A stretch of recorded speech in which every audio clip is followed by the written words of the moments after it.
Então, pessoal, agora a gente vai falar sobre o processo de imigração no Brasil, justamente no início do século XX, o que a gente está trabalhando desses 3 vídeos que eu postei hoje, né, que eu estou postando hoje, sobre a nossa revisãozinha. Então, sobre este momento, a gente tem que se ater ao seguinte: todos os imigrantes europeus que vêm para o Brasil no início do século XX, final do 19 início do 20, eles vêm buscando características muito parecidas com as características europeias, de clima. Então eles vão querer ficar por ali, na região sudeste, ou até mesmo na região sul, que é um pouco mais parecido, né, com o clima gelado dessas regiões. E quem são esses imigrantes, né? Então, vem para cá muitos italianos, alguns alemães, vem também portugueses para o Brasil, né? Bastante portugueses vão ficar na região do Rio de Janeiro, principalmente, e os demais vão vir para a região sul. Tem alguns poloneses e até mesmo aí por volta de 1910 vem para cá alguns japoneses, vão ficar na região de São Paulo, também no Paraná, alguns japoneses. Então, a gente vai observar que junto com esses imigrantes tinha um imaginário, tinha uma ideia da população brasileira de que havia necessidade de se colocar em prática o chamado branqueamento social. É isso mesmo, pessoas. Então, para essa ideia que eu falei para vocês no outro vídeo, né? A ideia de que para que uma sociedade seja desenvolvida, há necessidade, né, de branqueá-la. Então, de certa maneira, foi extremamente importante para a gente entender o desenvolvimento e o distanciamento entre aqueles que possuem e aqueles que não possuem, entre descendentes de africanos e descendentes, né, de europeus no Brasil. Por que eu estou falando isso? Porque as diferenças sociais são gritantes hoje, né? E elas vão ser justamente, esse abismo vai se abrir justamente neste período onde quem vai ter oportunidade de trabalho, assalariado, de se organizar, de morar bem, de viver bem, vão ser então esses europeus e não os africanos, que antes eram escravos do Brasil e já não fazem mais parte do projeto de nação que nasce com a República. Então, basicamente, esses imigrantes vão ficar na região sudeste e também vêm para a região sul. E junto com eles vem uma ideia de sindicalismo, uma ideia política.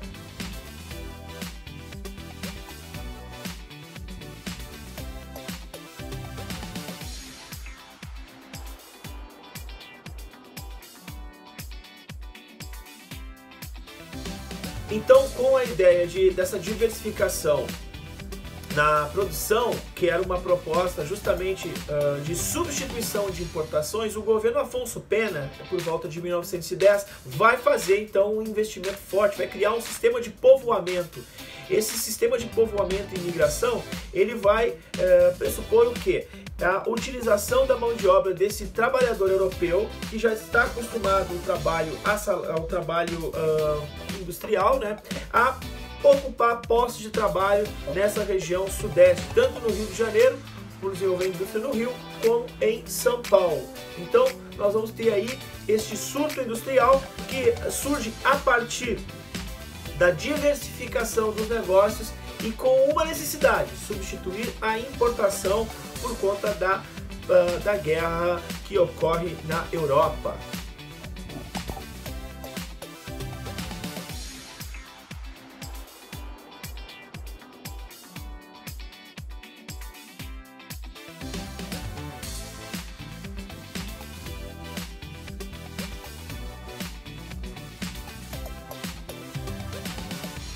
Bom, esse trabalhador que chega no Brasil, então, ele vai para o chão de fábrica, porque já existiam trabalhadores aqui no Brasil, né?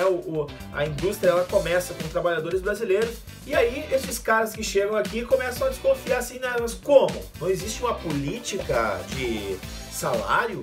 As pessoas trabalham recebendo uma coisa um dia, outra coisa no outro dia. né? Não existe um horário estabelecido para uma jornada de trabalho, né? Não existe nenhum tipo de proteção para o trabalho, né? Quer dizer, não havia nenhum tipo de direito trabalhista, não havia nenhum tipo de compromisso do patrão com o empregado. Essas questões vão começar a incomodar este imigrante que já, né, possuía uma série de direitos garantidos, porque lá na Europa nós já tivemos esse processo lá no final do século XIX, né, de transformações sociais que atingiu a Belle Époque, né? Não esqueçam, antes da Primeira Guerra Mundial, a Europa vivia um momento de Belle Époque, né? Belle Époque. Quer dizer, já existia um certo... uma qualidade de vida para o trabalhador, né, para o proletário, né, enfim, que aqui no Brasil não existia, porque aqui não houve, de fato, nenhum tipo de contestação ao modelo industrial que se estabelecia e era novo. Bom, contudo, estes caras começam a publicar os primeiros jornaizinhos, né, que começam a circular esses jornais, né, entre os trabalhadores, falando sobre a possibilidade de que eles possam lutar pelos seus direitos, né, começam a se reunir, esses caras começam a digamos assim, a intervir na produção, né? Quer dizer, eles começam a fazer uma série de questionamentos sobre como se dá o trabalho, como está organizado o trabalho, e isso vai incomodar demais o patrão.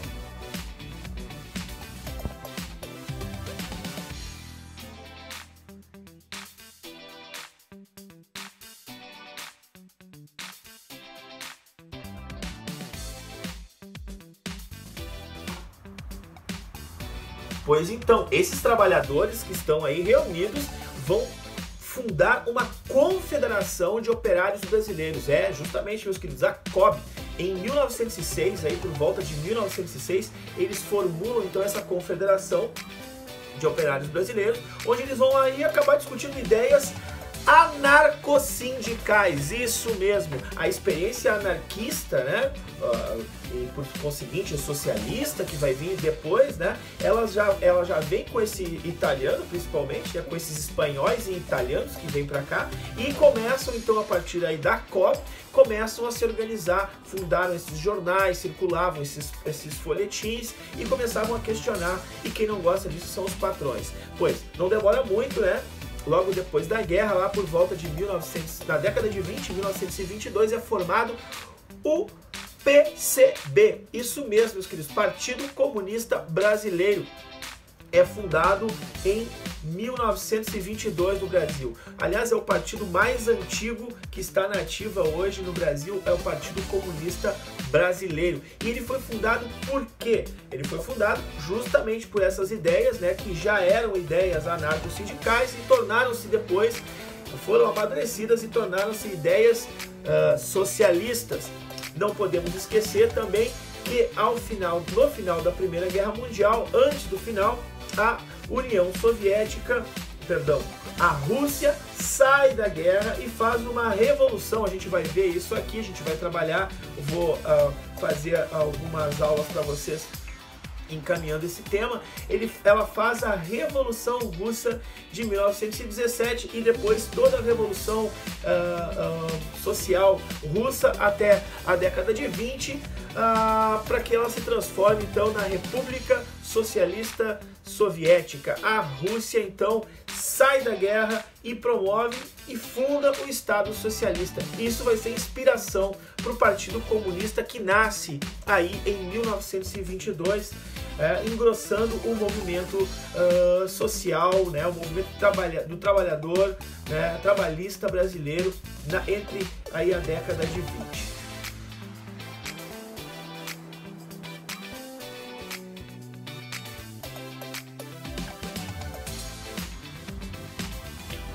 Seguindo o nosso papo, nós vamos falar dela. Semana de Arte Moderna, meus queridos. Então a Semana de Arte Moderna, o Salão da Semana de Arte Moderna, começa em fevereiro de 1922 no Brasil. E o que foi a Semana de Arte Moderna? O que foi? Vocês já devem ter estudado literatura, né? Foi a completa ruptura com os padrões culturais do momento, né? Culturais, artísticos, literais, formais, como por exemplo, acabou a métrica, acabou a rima, acabou o saudosismo, acabou o sentimentalismo, muito bem, acabou o romantismo, né, pessoas? Então esse movimento trouxe essa novidade. Esse movimento ele não é exclusivo do Brasil, esse movimento acontecia também na Europa, né? E no Brasil ele vai começar com o Mário de Andrade, né? Com a famosa obra A Pauliceia Desvairada. Então a primeira obra modernista no Brasil. E quais foram os principais? Eu não vou entrar no mérito da Semana de Arte Moderna, né? Mas quais foram os principais personagens aí dessa Semana de Arte Moderna, né?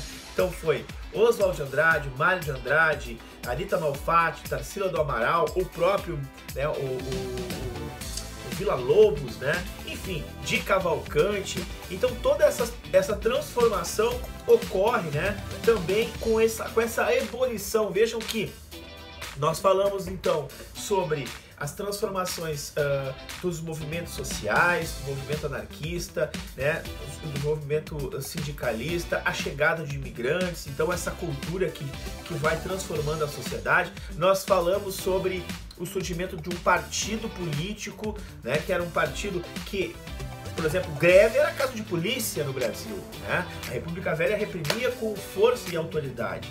Então começam a questionar esse modelo político que nós vimos lá nos primeiros vídeos, que era um modelo extremamente corruptivo, era um modelo que privilegiava poucos em relação a muitos. Então essas transformações sociais que o Brasil vai ter vão ser importantíssimas.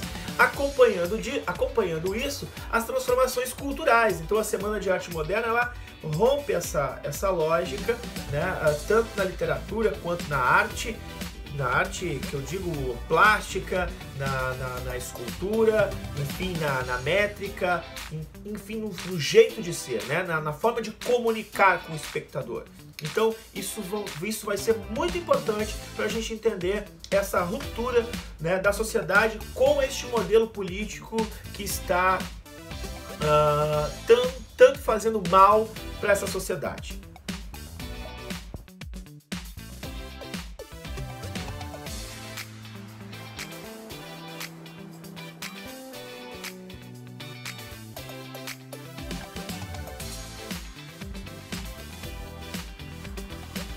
Então, junto com essas transformações que são no campo artístico, nos movimentos sociais, surge também um movimento aí que vai preocupar e que vai ser um movimento que vai dar uma pressão no Estado. Então, pela segunda vez na história da República, aparece ele, o Exército. Isso mesmo, meus queridos, o Exército.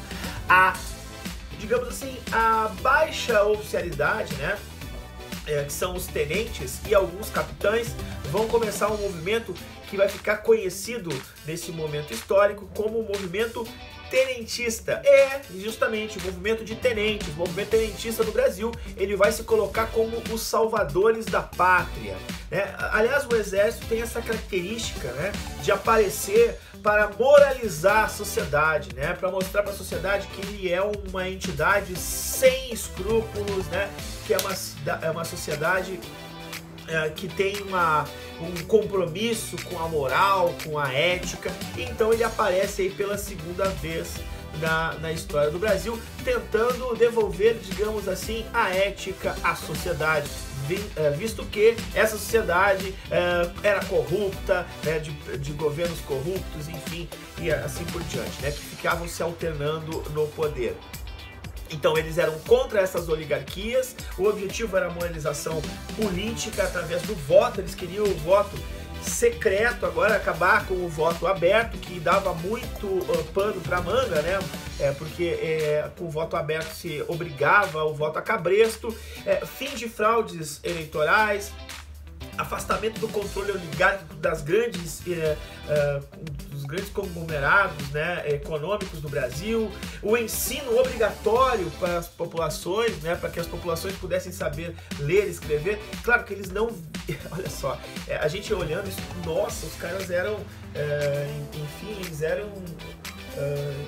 eles pensavam no povo, né? Ensino obrigatório para a classe média, né? Para aquele que morava na cidade.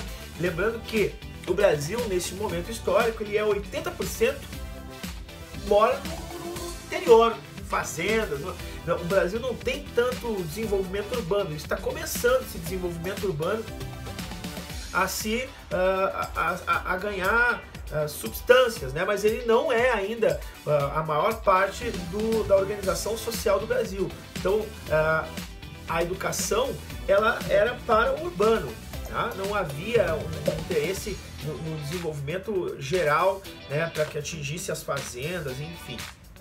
Então era um programa elitista, era como se fosse assim, era um programa para o povo, mas basicamente sem o povo. E outra coisa que eles queriam, que o exército queria, aliás, que é uma característica do exército, né, porque é uma autarquia extremamente hierárquica, né, ela é rígida, ela é impositiva, enfim, austera, e ela queria o quê? A centralização do poder político todo na mão do governante, né? Então, quer dizer, acabar com a descentralização que havia dentro da lógica da política velha, que os estados, né, essas províncias, assim, elas acabavam tendo um poder, às vezes, bem maior, né, do que o poder central, por conta das oligarquias, do poder das oligarquias regionais, né? Então, a primeira revolta da República Velha foi a revolta do Forte de Copacabana, meus amigos, em 1922 também. Olha, tudo acontecendo em 1922. Contra a posse do presidente Arthur Bernardes, né, em 22, esse episódio foi o episódio das cartas falsas, né? Foram enviadas várias cartas falsas e que vão desencadear um movimento de 18 integrantes que vão marchar sobre Copacabana, né, sendo um desses 18 um civil, e vão tentar, com a tropa, enfrentar mais de 3 mil homens, né? E, na verdade, o que eles vai acontecer com eles? Eles vão ser trucidados, né? Apenas sobreviveram o gesto quase suicida 2, né? O Siqueira Campos e o Eduardo Gomes, o resto tudo morreu, né? Nesse episódio do Forte de Copacabana. Ficou marcado esse episódio, né? E isso vai estimular aqui o movimento, que o exército comece a se articular também em outras bases. Então, vai haver uma rebelião paulista em 1924, com tenentes tomando o poder em São Paulo, liderados por Isidoro Dias, né? Por 22 dias, São Paulo será, então, dominada por essas tropas federais que fogem, porque as tropas federais vão para cima, né, o resto das confederações, principalmente o Rio de Janeiro, e eles fogem para o sul do Brasil encontrar uma outra tropa que estava liderada aqui no sul por um cara lá em Santo Ângelo das Missões, né, um cara chamado Luiz Carlos Prestes, né, que também vai se juntar a esse movimento, e eles vão montar uma coluna chamada, depois vai ser apelidada de Coluna Prestes, que vão iniciar uma marcha pelo interior do Brasil, tentando o quê? Tentando driblar, né? Debilitar o governo de Bernardes, né? E conseguir adeptos no interior, porque eles pensavam o seguinte: olha, não chega no interior as informações, o povo do interior está a parte do que está acontecendo no Brasil, a classe média brasileira tem que se mobilizar também, a sociedade tem que se mobilizar. Então ele tinha um caráter social mais amplo, né? Alguns mencionavam até o desejo de ter, por exemplo, que a mulher pudesse escolher o presidente, o voto feminino. Esse movimento também, como era pelo interior e via essas diferenças sociais muito abissais entre aqueles que tinham e aqueles que não tinham, então se aventava a possibilidade de fazer uma reforma agrária, e esse movimento então fracassou, né? Os integrantes acabaram fugindo do Brasil para a Bolívia, depois de uma marcha tremenda pelo Brasil, né? Percorreram do sul ao sudeste, ao centro-oeste, foram até o nordeste caminhando. Então eles chegavam nas comunidades, acabavam se integrando com a comunidade, estabeleciam campanas de escolas, começavam a informar a comunidade, mas junto a isso o Estado de Arthur Bernardes, né, começava falar que esses eram bandidos, que estavam eram traidores da pátria. Então começavam a minar esse grupo de tenentes, né, dessa coluna chamada de Coluna Prestes. Então o Luiz Carlos Prestes, né, acaba se exilando na Argentina e fica longe, então, fica longe do Brasil, e a Coluna Prestes ela serve para mostrar para o governo federal que existia uma insatisfação dentro de setores do exército, e esse fazia de tudo para mostrar para a população brasileira. Vai ser super importante a gente entender isso, para a gente entender o fim da República Velha também, tá? Porque essa entidade, o exército, vai ser parceira, né, desse núcleo que vai acabar com a República Velha.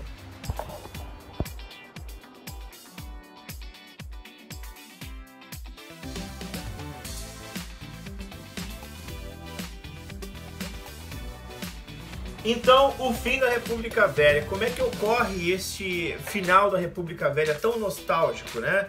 Bom, é um período muito grande de alternância de poder, onde se estabeleceu uma série de conceitos importantes, recordando alguns: o governo do café com leite, a república oligárquica do café com leite, a política dos governadores, o coronelismo, o clientelismo. Então, uma série de questões aí que envolvem justamente essa política, né? Essa característica, perdão. Então, a gente viu também que muitas manifestações vão se colocar contra esse governo, né? Então temos os movimentos operários, os movimentos sociais, as revoltas, que são algumas locais, e por fim a gente acabou de ver o tenentismo, né? A revolta dos tenentes. Essas são questões internas no Brasil, né? São questões internas que se colocam, que vão pressionando este governo de Washington Luiz, que vai acabar aí nesse governo de Washington Luiz, a República Velha. Washington Luiz, que é paulista. Então seria também a vez agora de Minas Gerais assumir o controle. Porém, isso é 1929 e, minha gente, 29 foi um ano da crise financeira da Bolsa de Valores de Nova York. Justamente isso, vocês que estudaram lá no ensino fundamental o que foi a crise da Bolsa de Valores de Nova York, a gente vai trabalhar em outro vídeo aqui também, falando sobre a crise de 29. A crise é uma crise de superprodução, ou seja, qual é o papel do Brasil? É porque o Brasil não sofre tanto com a crise assim, né? Porque o Brasil não é um país industrial, não é um país que produz. O Brasil é um fornecedor de insumos primários. O Brasil fornece café, fornece açúcar, fornece a sobremesa pra galera, né? Tá lá, cafezinho com açúcar, é o Brasil, é o Brasil. Então o Brasil não vai ter tanto problema assim. Agora vai sim um problema político muito grande. Por quê? Não esqueçam, lembram da valorização de Taubaté? Aqui ó, Taubaté.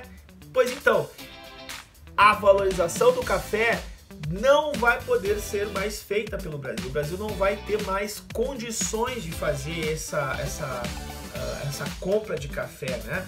Porque não tem mais condições financeiras no Brasil. O mundo todo está parado por conta da crise de 29. Então, meus amigos, isso vai abalar os cafeicultores. E na vez de colocar então um presidente mineiro, o São Paulo não faz isso, né? São Paulo indica o nome de Júlio Prestes, não tem nada a ver com o Luiz Carlos Prestes lá da Coluna Prestes, tá? Júlio Prestes é um oligarca de São Paulo e ele vai concorrer nas eleições. Porém, é formada uma aliança liberal para tentar tirar então a presidência de São Paulo. Essa aliança liberal, queridos, olha só, vai ser formada por, primeiro estado aí, ó, Minas Gerais. Minas Gerais vai entrar em contato com o Rio Grande do Sul, vai também se associar à Paraíba e vão colocar uma chapa com Getúlio Vargas para presidente e o vice dele, João Pessoa, né, que é da Paraíba, e aí tem uma coincidência que a capital tem o mesmo nome, né? Então presidente e vice respectivamente, e obviamente que quem ganha as eleições nesse momento histórico, né, é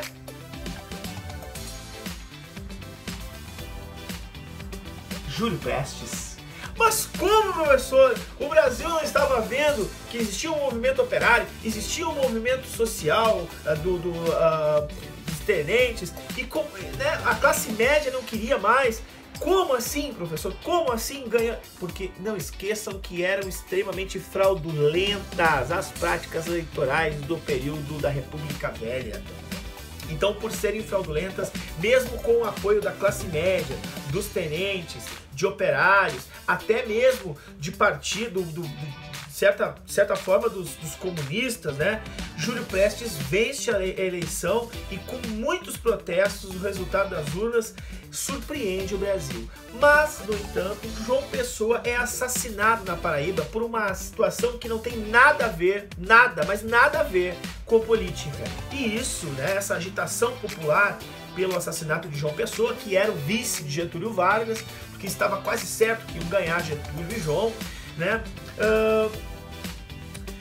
Isso causa um abalo popular, né? Olha, por que o cara, na verdade, João Pessoa, ele era um jornalista, ele escreveu um negócio lá, chamando lá um coronel regional de corno e tal, e ele, ó, perdeu a vida, né? Então o exército resolve depor o presidente Washington Luiz com um golpe militar ocorrido em 1930. Então, queridos, né? Washington Luiz sai do poder, o Júlio Prestes não assume a presidência do Brasil e o chefe do Estado brasileiro se torna Getúlio Vargas, com apoio do exército, com apoio dos tenentes. Vejam bem, então, nós temos dois golpes militares aí, né? Um golpe da República que a gente viu e outro golpe agora da Revolução de 1930. E aí começamos uma nova história, porque Getúlio Vargas, ao assumir, vai mandar escrever um livro contando a história do Brasil e vai dizer neste livro que tudo que passou antes dele na República era velho. Por isso que eu falei lá no primeiro vídeo, né? Ora, por que uma república nasce com o nome de velha? Ela não nasceu com o nome de velha. Ela foi nominada depois, mais tarde, por este cara, né, chamado Getúlio Vargas, né, que vai ser, então, coadjuvante aí, né? Vai ser, na verdade, autor, né, junto com o exército, do golpe de 1930, depondo, colocando um ponto final na República Velha no Brasil.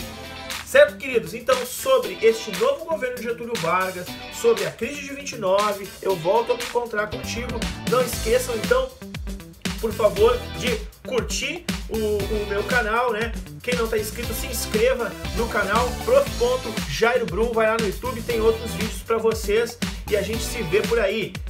Um beijo, não saiam de casa, fiquem resguardados, já já a gente está de volta, lave bem as mãos, né? Procurem espairecer. Não temos atividades para a próxima semana, a não ser, obviamente, reler os textos e fazer aquelas que não foram feitas ainda. Tá certo, galera? Um grande beijo de novo e até mais!